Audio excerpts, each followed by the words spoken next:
ആള് വന്നു, അൽ അമീൻ എന്ന പേരിൽ അറിയപ്പെട്ടു. അപ്പൊ ഇടക്ക് ഖദീജാവിന്റെ ഉള്ളിൽ ഇങ്ങനെ ഉണ്ടാണെന്ന് മാത്രമല്ല തോന്നിയിട്ടുണ്ട്. ഇവിടെ മക്കത്ത് ഇപ്പൊ ഒരാള് നബിയായി വരികയാണെങ്കിൽ അത് അൽ അമീൻ തന്നെ ആയിരിക്കും. സുബ്ഹാനല്ലാഹ്. അതിന്റെ മേലെ ആരാ ഉള്ളത്? പേരെന്നെ അൽ അമീൻ എന്നാണ്.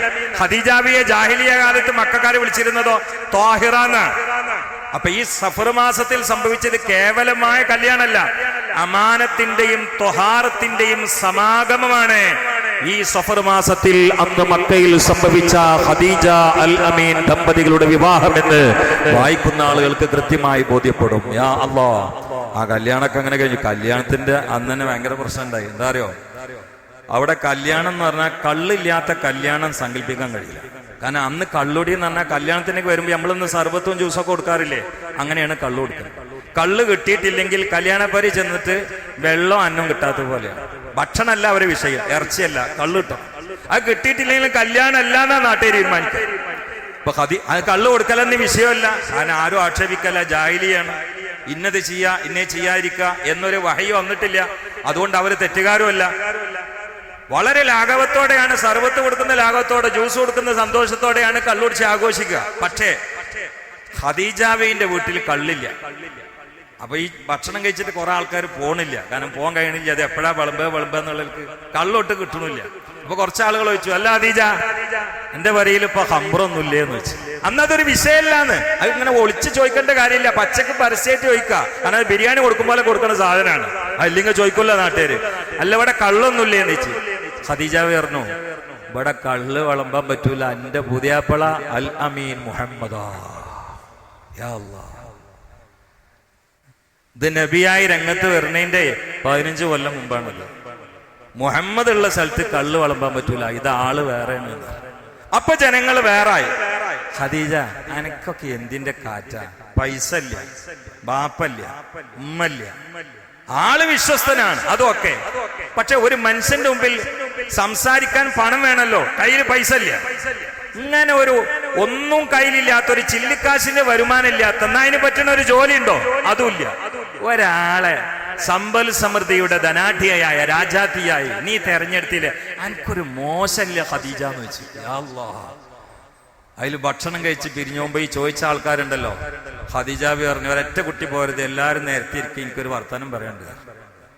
മക്കത്തെ ഖുറൈശി പ്രമുഖർ മുഴുവനും നേരെന്നാണ്ടിരുന്നു.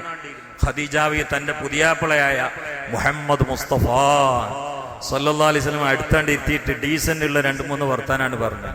ഇന്നു മുതൽ മക്കത്തെ ഏറ്റവും വലിയ ദരിദ്ര ഈ പാവപ്പെട്ട ഖദീജയാണ്. ഇന്നു മുതൽ നിങ്ങളുടെ കൂട്ടത്തിൽ മക്കത്തെ ഏറ്റവും വലിയ മുതലാളി, ധനാഢ്യൻ എന്റെ വല്ലഭനായ അൽ അമീൻ മുഹമ്മദാ.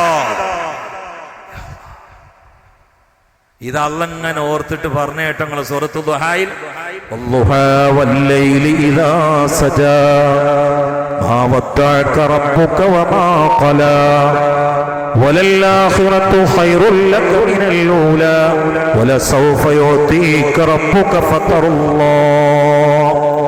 എന്നിട്ട് അല്ലാഹു മുത്തനബിയെ ആശ്വസിപ്പിച്ചുകൊണ്ട് പറയുകയാണ്, അലം യജിദ്ക യതീമാ ഫആവാ.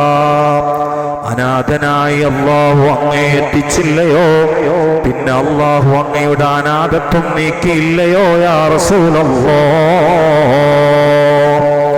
അനാഥനായി മക്കയിൽ വാപ്പയും ഉമ്മയും ഇല്ലാതെ നടക്കുന്ന കുഞ്ഞുമോനായി കണ്ടില്ലയോ, അങ്ങേക്ക് അല്ലാഹു സംരക്ഷണം സുരക്ഷിതത്വം ഏർപ്പെടുത്തിയില്ലയോ യാ റസൂലല്ലാഹ്.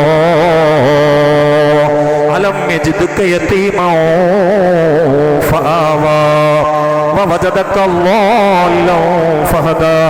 അങ്ങ് ജനങ്ങളിൽ നിന്ന് ഒറ്റപ്പെട്ട് ജബലുന്നൂറിന്റെ ഉത്തുംഗതയിലുള്ള ഗുഹയിൽ പോയിരിക്കുമ്പോൾ നബുവത്തിന്റെ വെളിച്ചം തന്ന് അങ്ങയെ സമുന്നതമായ സ്ഥാനത്തേക്ക് അവരോധിച്ചത് അല്ലാഹു അല്ലയോ യാ റസൂലല്ലാഹ്. ووجدك ضالا فهدى ووجدك عائلا فأغنى. കയ്യിൽ ചില്ലിക്കാശില്ലാതെ, ഒരു സമ്പത്തില്ലാതെ, അതിനെ പറ്റിയ ജോലിയില്ലാതെ ചെറുപ്പക്കാരനായി മക്കയിലൂടെ നടക്കുമ്പോ ഖദീജയുടെ മാലുകൊണ്ട് അങ്ങേ സമ്പൽ സമൃദ്ധിയുടെ രാജാവായി ഉയർത്തിയതും വളർത്തിയതും സൂക്ഷിച്ചതും അനുഗ്രഹത്തിന്റെ പേമാരികൾ ചൊരിഞ്ഞു തന്നതും ആകാശഭൂമികളുടെ സൃഷ്ടാവായ അല്ലാഹയല്ലയോ യാ റസൂലല്ലാഹ്. അതിന്റെ തഫ്സീറിൽ കാണാം അഗ്നാക ബിമാലി ഖദീജത യാ റസൂലല്ലാഹ്. ഖദീജാവിയുടെ മൗലോണ്ട് അങ്ങേ അല്ലാഹു തആല ധനാട്യനാക്കില്ലേ യാ റസൂലല്ലാഹ്. അതുകൊണ്ട് അള്ളാന്റെ റസൂലിന്റെ ഹൃദയത്തിൽ അങ്ങേയറ്റം മദ്ഹിന്റെ മഹബത്തിന്റെ അംഗീകാരത്തിന്റെ ആകർഷണത്തിന്റെ സ്ഥിരപ്രതിഷ്ഠയുള്ള ഉമ്മയാണ് ഖദീജത്തുൽ കുബ്ര റളിയല്ലാഹു തആല. ഒരിക്കൽ ആയിഷാബിയുടെ മുമ്പിൽ ഇങ്ങനെ പറഞ്ഞു ഖദീജാവിന്റെ മൈപ്പ് നോക്കിയാലും ആയിഷാബിന്റെ മുമ്പിൽ ഇങ്ങനെ മധു പറയില്ല പണി. ആയിഷാബി പറയല നിങ്ങൾക്ക് ആരോടൊരു ഈറ, അങ്ങനെ തന്നെ ഹദീസിലുള്ളത്, ഈറ വന്നിട്ടില്ല. നമ്മൾ സാധനം പറയുന്നത് ഈറ പിടിച്ചാന്ന് പറയും. അങ്ങനെ ആരോടും ഒരു ദേഷ്യമൊന്നും കാര്യമായിട്ട് വന്നിട്ടില്ല ജീവിതത്തിൽ. പക്ഷെ ഖദീജാൻ എൻ്റെ ജീവിതത്തിൽ ഞാൻ കണ്ടിട്ടില്ല. എനിക്ക് വെറുപ്പായിരുന്നു. സ്വാഭാവികമാണ്, തെറ്റായ കാര്യമൊന്നുമല്ല. ഭർത്താവിനോട് സ്നേഹം ഉണ്ടാകുമ്പോൾ ഒന്നിലധികം ഭാര്യമാരുണ്ടെങ്കിൽ അതൊക്കെ സ്വാഭാവികം. എന്തേ ഇപ്പൊ വന്നാലും ഇതിനെ കുറിച്ച് പറയാൻ പറ്റില്ല. കണ്ടോ, വഫാത്തായിട്ടും ഭാര്യ വിടാത്ത മുഹമ്മദ് മുസ്തഫ. അങ്ങനെ ആരോടാ പറഞ്ഞേ? അള്ളാന്റെ റസൂലിന്റെ ഭാര്യമാരുടെ കൂട്ടത്തിൽ ഒറ്റ കന്യകയേ ഉള്ളൂ, ഒറ്റ ഒന്നുള്ളൂ, വിവാഹം കഴിക്കാത്ത ഒറ്റ കന്യക, അത് ആയിഷാ ബീവിയാണ്. അതിനോടൊപ്പം ഈ പറഞ്ഞു. സത്യത്തിൽ മൂടിവെക്കല്ലേ വേണ്ടത് അതിന്റെ സ്നേഹം കിട്ടാന്. പക്ഷെ അതിനോട് ഇങ്ങനെ പറയും. അപ്പൊ ഒരിക്കൽ ആയിഷാ ബീവി ചെറുതായിട്ടൊരു കുത്തു കൊടുക്കും. അങ്ങനെ ആയാലും മക്കത്തൊരു പല്ല് പോയ തള്ളല്ലേ എന്ന്. അങ്ങനെ തന്നെ ഹദീസിലല്ലേ. കാരണം ഖദീജാവിക്ക് പല്ല് പോയിട്ടുണ്ട്. പിന്നെ പ്രായമുള്ള ആളുമാണ്, ഉമ്മാന്റെ പ്രായം ഉണ്ടല്ലോ. എങ്ങനെ നിങ്ങൾ കെട്ടിമറിഞ്ഞ് പറഞ്ഞാൽ മക്കത്തെ പല്ല് പോയ ഒരു തള്ളല്ലേ.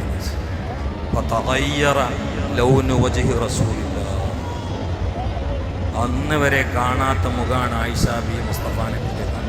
അന്ന് വരെ കാണാത്ത മുഖം. അവിടെ ഒരു പീസ് വെച്ച് കൊടുത്ത് ഞാനൊക്കെ മുന്നിലുണ്ടാകുമ്പോൾ ഇനിയും ആ തള്ളനെ പറയണോ? അപ്പൊ ഒരൊറ്റ വർത്താനം. എന്താ ആയിഷാജി കരുതിയത്? ഖദീജയേക്കാൾ ഖൈറുള്ള ഒരു സഹധർമ്മിണി അതിനുശേഷം അല്ലാഹു എനിക്ക് തന്നിട്ടില്ല ആയിഷ എന്ന് മുഹമ്മദ് മുസ്തഫ. അതാണല്ലോ നന്ദി. ആ ഓർമ്മണ്ടിയില്ലേ നിങ്ങൾ? ആയിഷ, നിന്റെ നാട്ടുകാര് മുഴുവനും എന്നെ തള്ളിയപ്പോൾ എന്നോട് നെഞ്ചിലേക്ക് ചേർത്തി പിടിച്ചത് ഖദീജയാണ് ആയിഷ എന്ന് നബിയനാ റസൂലുള്ളാഹി. മുഴുവൻ ആളുകളും എന്റെ പിന്നാലെ നടന്നുകൊണ്ട് വടിയും കടമ്പും കൊമ്പും കമ്പുമായി കുത്താനും തള്ളാനും കൊല്ലാനും വേണ്ടി രംഗപ്രവേശനം ചെയ്ത് മുക്കൂട്ട് മുന്നണി ഉണ്ടാക്കിയപ്പോൾ മാറത്തേക്ക് ചേർത്തി പിടിച്ചുകൊണ്ട് എന്റെ നെഞ്ചകം ഒഴിഞ്ഞു തന്ന് എന്നെ ആസ്വദിപ്പിച്ചത് ഖദീജയാണ് ആയിഷ എന്ന നബിയുനാ റസൂലുള്ളാഹി. ആയിഷ, എനിക്ക് അല്ലാഹു കുട്ടികളെ തന്നത് ഖദീജയിൽ നിന്നാണ് ആയിഷ. എനിക്ക് ആശ്വാസം നൽകിയത് ഖദീജയാണ് ആയിഷ. എന്നെ അല്ലാഹു ഐശ്വര്യവാനാക്കിയത് ഖദീജയുടെ സമ്പത്ത് കൊണ്ടാണ് ആയിഷ. നാട്ടുകാർ മുഴുവനും എന്നെ തള്ളിയപ്പോൾ എന്നെ കൊണ്ട് ആദ്യമായി വിശ്വസിച്ചതും എന്നെ ആദ്യമായി വാസ്തവമാക്കിയതും അത് ഖദീജയാണ് ആയിഷ എന്ന് മുഹമ്മദുർ റസൂലുള്ളാഹ്. ചെയ്ത ഉപകാരം ആരും മറക്കരുത്. അതിൽ വലിയ പാടാണ്. നമുക്കൊരാളൊരു ഉപകാരം ചെയ്തിട്ടില്ലെങ്കിൽ ഓലം മറക്കരുത്. ഇത് വഫാത്തായി പോയ ഭാര്യയാണ്. മാത്രമല്ല ഖദീജാവിയുടെ പേരിൽ ആടറുത്തിട്ട് ആളുകൾക്ക് വിതരണം ചെയ്യായിരുന്നു മുഹമ്മദ് മുസ്തഫ. മരിച്ചവരെ പേരിൽ ആടറക്കാൻ പറ്റുമോ, കോഴി ഇറക്കാൻ പറ്റുമോ? ആ സംശയമൊന്നും ചോദിക്കാൻ നിൽക്കണ്ട. ഇത് ഇമാം ബുഖാരി ഉദ്ധരിച്ചാണ്. ഇമാം ബുഖാരിയെ തള്ളിയാൽ പിന്നെ സുന്നത്തമാത്തല്ല മുസ്ലിമാന്ന് പറയാൻ തന്നെ. മരിച്ചവരെ പേരിൽ കോഴി ഇറക്കാൻ പറ്റുമോ, ആടിറക്കാൻ പറ്റുമോ? ഇപ്പോഴും വാദപ്രകാത. ഇത് ബുഖാരിയിലുള്ളതാണ് കൂട്ടരെ. ഇമാം ബുഖാരി റിപ്പോർട്ട് ചെയ്താണ്. ഖദീജാവി വഫാത്തതിനു ശേഷം അവരെ പേരിൽ അല്ലാഹു റസൂൽ ആടർത്തിട്ട് വിതരണം ചെയ്തിരുന്നു. അപ്പൊ ഇഷ്ടപ്പെട്ട ആളുകളുടെ പേരിൽ ആർക്കും വഫാത്തതിനു ശേഷം കോഴിയോ ആടോ എന്തെങ്കിലുമൊക്കെ അറുത്തിട്ട് ആളുകൾക്ക് കൊടുക്കട്ടെ, കൂലിട്ടും. മാതൃക ലോകത്ത് കാണിച്ചത് മുഹമ്മദ് മുസ്തഫയാണ്. എല്ലാവർക്കും ഇങ്ങനെ ആടർത്ത് കൊടുക്കും. യാ അല്ലാഹ്, ഓർമ്മ ഇടക്കിടക്ക് ഖദീജന്റെ ഓർമ്മയിൽ ഇങ്ങനെ പ്രത്യേകിച്ച് എന്തെങ്കിലുമൊക്കെ പ്രയാസങ്ങൾ വന്ന അപ്പൊ ഓർക്കും ഖദീജത്തുൽ കുബ്ര. മാത്രമല്ല മക്കം ഫത്തഹിന്റെ അന്ന് ഖദീജാവിയുടെ ഖബറിലേക്ക് പോയിട്ട് കുറെ നേരം ഇരുന്നു. ആ ഓർമ്മയല്ലോ, അടിയും ഇടിയും കുത്തും ചവിട്ടും കിട്ടുന്ന കാലത്തല്ലോ ഒപ്പുണ്ടായിരുന്നത്. ഇപ്പൊ മക്ക അള്ളാന്റെ റസൂലിന്റെ കയ്യിൽ വന്നു, പക്ഷെ സഹധർമ്മണില്ല, മണ്ണിന്റെ അടിയിലാണ്. അപ്പൊ അവിടെ പോയിരുന്ന് ഒരുപാട് കരഞ്ഞു. മുഹമ്മദുർ റസൂലുള്ളാഹ് ഓർമ്മയാണ്. കണ്ടോ, ജബലിൻ നൂറിന്റെ മുകളിൽ നിന്ന് ജിബ്രീൽ അലൈഹിസ്സലാമിനെ കണ്ടുകൊണ്ട്, ഇഖ്റയിന്റെ വേദാന്തം കേട്ടുകൊണ്ട്, വിളിയാളം കേട്ടുകൊണ്ട്, ജിബ്രീൽ അലൈഹിസ്സലാമിനെ കണ്ടുകൊണ്ട് നുബുവത്തിന്റെ ഉത്തരവാദിത്വം ലഭിച്ച കാരണത്താൽ, ജിബ്രീൽ അലൈഹിസ്സലാമിനെ കണ്ട കാരണത്താൽ ഉത്തരവാദിത്വ ബോധം കൊണ്ട് പേടിച്ചുകൊണ്ട്, ഹൃദയം വിറച്ചുകൊണ്ട്, പനിക്കുകയും വിറക്കുകയും ചെയ്തപ്പോൾ ജബലിൻ നൂറിന്റെ മുകളിൽ നിന്ന് പരിഭ്രാന്തനായി താഴെ ഇറങ്ങിയില്ലേ മുഹമ്മദുർ റസൂലുള്ളാഹ്. എന്താണ് ആ പറക്കല്ലേ? നമുക്കുണ്ടാവില്ല ഒരു മനപ്രയാസൊക്കെ വരുമ്പോ കുറെ ആളുകൾ ഓടല് ഭാര്യമാരെടുത്തേക്കല്ലോ അല്ലെ? ഇന്ന് കുറെ ഭാര്യമാരെടുത്തേക്ക് ഓടിയിട്ടും കാര്യമില്ല, ഉള്ളയിട്ട് കൂടുക എന്നല്ലാതെ കുറയില്ല. അതാണ് എല്ലാരും ഇല്ല കേട്ടോ, എല്ലാവരും ഇല്ല, എല്ലാ ഭാര്യമാരെ കുറിച്ചല്ല. പക്ഷെ നമുക്കൊരു ദുഃഖം വന്നിട്ട് പോകുമ്പോ ദുഃഖമൊക്കെ കൂടി ആളി കത്തിയിട്ട് പിന്നെ ആൾക്ക് തന്നെ ഡിപ്രഷൻ ആവും. അങ്ങനത്തെ ആൾക്കാരപ്പൊ പൊരയിലുള്ളത്. ഏതായാലട്ടെ, ഇതല്ല. മലന്റെ മുകളിൽ നിന്ന് ഇങ്ങനെ ഇറങ്ങിയിട്ട് പനിയും വേർപ്പും പേടിയും വിറയും ഒക്കെ കൂടിയായപ്പോ ഖദീജാവിത് ഇങ്ങനെ കാണുകയാണ്. വേഗാണ്ട് ഇരുന്നിട്ട് കാലാണ് നീട്ടിയിട്ട് മടിക്കണ്ട് കിടത്തി. യാ അല്ലാഹ്, അല്ലാഹുവിന്റെ റസൂല് പറഞ്ഞു, സമ്മിലൂനി സമ്മിലൂനി സമ്മിലൂനി, പുതപ്പിട്ടു മൂടൂ ഖദീജ, ചേർത്തുണക്കോ ഖദീജ. ഞാൻ ആ പാട്ട് പാടുകയല്ല, പക്ഷേ പലപ്പോഴും കേട്ട പാട്ടാണ്. എന്നെ ഒന്ന് പുതപ്പിട്ട് മൂടുമോ ഖദീജ, എന്നെ ഒന്ന് ചേർത്ത് പിടിക്കുമോ ഖദീജ. ഞാൻ ഇന്നാലിന്നതൊക്കെ ജബലൻ നൂറിന്റെ മുകളിൽ വെച്ചുകൊണ്ട് ഖദീജ കണ്ടുപോയി. എനിക്ക് പേടിയാകുന്നു ഖദീജ, ഞാൻ വിറക്കുന്നു ഖദീജ, എനിക്ക് പനിക്കുന്നു ഖദീജ. അതുകൊണ്ട് എന്നെ ഒന്ന് പുതപ്പിട്ട് മൂടുമോ ഖദീജ റളിയല്ലാഹു തആല അൻഹയോട് പറഞ്ഞപ്പോൾ കുടുംബിനി ചെയ്തതെന്താണെന്നറിയോ? ആദ്യമായി വിറച്ചുകൊണ്ട്, വയർത്തുകൊണ്ട്, പരിഭ്രമിച്ചുകൊണ്ട് പനിക്കുന്ന മുത്തായ മുസ്തഫാനെ നെഞ്ചോട് ചേർത്തി പിടിച്ചുകൊണ്ട് ഒഴിഞ്ഞു കൊടുക്കുകയാണ്. എന്നിട്ട് കരയുന്ന മുത്തിന്റെ കണ്ണുനീര് തുടച്ചു കൊടുക്കുകയാണ്. വിറക്കുന്ന മുത്തിനെ തടവി തടവി ആശ്വസിപ്പിക്കുകയാണ്. അതിനുശേഷം ലോകം മുഴുവനും ഉറ്റുനോക്കുന്ന, ഹൃദയം കുലുങ്ങുന്ന മുത്ത് മുസ്തഫാന്റെ മദ്ഹാണ് പറയുന്നത്. ഞാൻ പറയുന്ന അനുഭവത്തിന് ശേഷം ഭൂപ്രതലത്തിൽ ആദ്യമായി മുസ്തഫ നബിയുടെ മദ്ഹ് പറഞ്ഞത് ഒരാണല്ല, ഒരു പെണ്ണാണ്. ഖദീജത്തുൽ കുബ്രാ. വല്ലാഹി ലാ യുഖ്സികല്ലാഹു അബദാ. പേടിക്കണ്ട മുഹമ്മദേ, പേടിക്കണ്ട എന്റെ ഹബീബേ, വിറക്കണ്ട എന്റെ ഹബീബേ, പനിക്കണ്ട എന്റെ ഹബീബേ. നിങ്ങൾ അല്ലാഹു കൈയൊഴിക്കുന്നതല്ല, നിങ്ങൾക്ക് ബാധിച്ചത് പിശാചല്ല, നിങ്ങൾ ഒരിക്കലും ഹലാക്കിലാവുകയില്ല. ലിഅന്നക തസിലുർ റഹിമ, നിങ്ങൾ കുടുംബബന്ധം ചേർക്കുന്നവരാണ്. വതഹമിലുൽ കല്ല, പ്രയാസങ്ങൾ വഹിക്കുന്നവരാണ്. ഇല്ലാത്തവർക്ക് ഉണ്ടാക്കി കൊടുക്കുന്ന ചാരിറ്റി പ്രവർത്തനം നടത്തുന്ന ആളാണ്, മസ്ലഹത്ത് നടത്തുന്ന ആളാണ്, പരസ്പരം ബന്ധിപ്പിക്കുന്ന ആളാണ്, അകന്നവരെ അടുപ്പിക്കുന്ന ആളാണ്, പാവപ്പെട്ടവനെ തോളിലേറ്റുന്ന ആളാണ്, അടിമകളെ സഹായിക്കുന്ന ആളാണ്, പ്രയാസപ്പെടുന്നവന്റെ കണ്ണുനീര് ഒപ്പുന്ന ആളാണ്. അതുകൊണ്ട് അല്ലാഹു നിങ്ങളെ കൈയൊഴിക്കുകയില്ല യാ റസൂലല്ലാഹ് എന്ന് പറയാൻ കുടുംബത്തിൽ ഒരു പെണ്ണുണ്ടായിരുന്നു.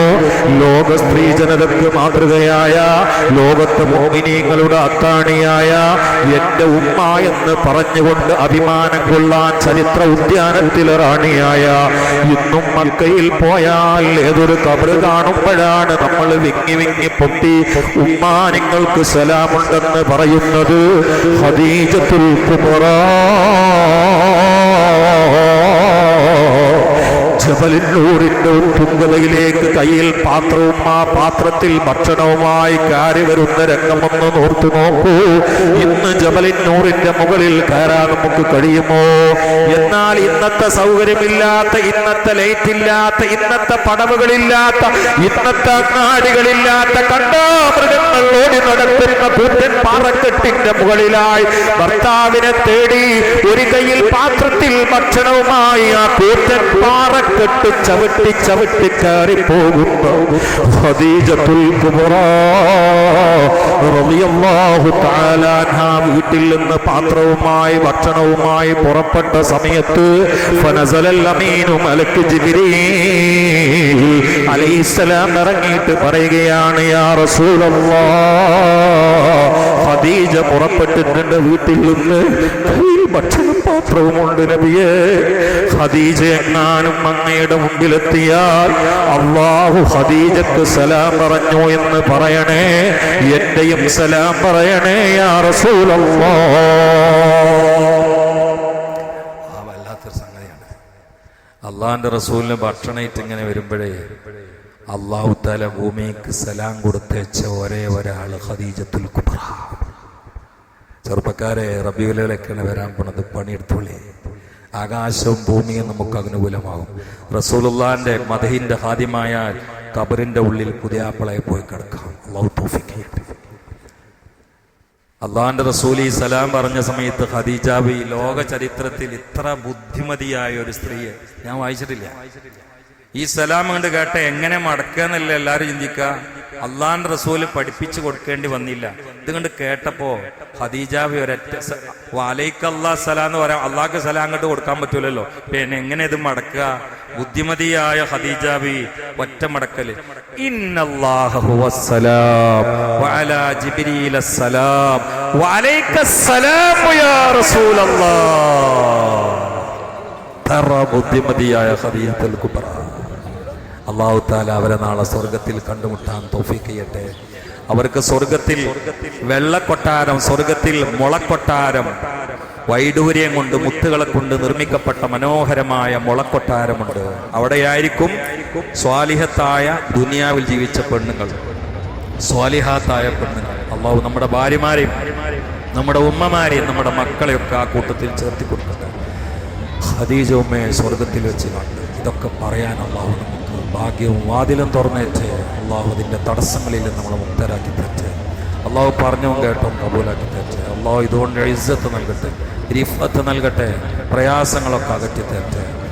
മോള് ആശുപത്രിയിലായിട്ട് പ്രസവിക്കാത്തതിന് സമയമായിട്ടില്ല, അതന്നെ സുഖപ്രസവത്തിന് വേണ്ടി ദ്വാരക്കാൻ പറഞ്ഞിട്ടുണ്ട്. അല്ലാഹു തആല ഖൈറായ സലാമത്തുള്ള ഒരു പ്രസവം പ്രദാനം ചെയ്യട്ടെ.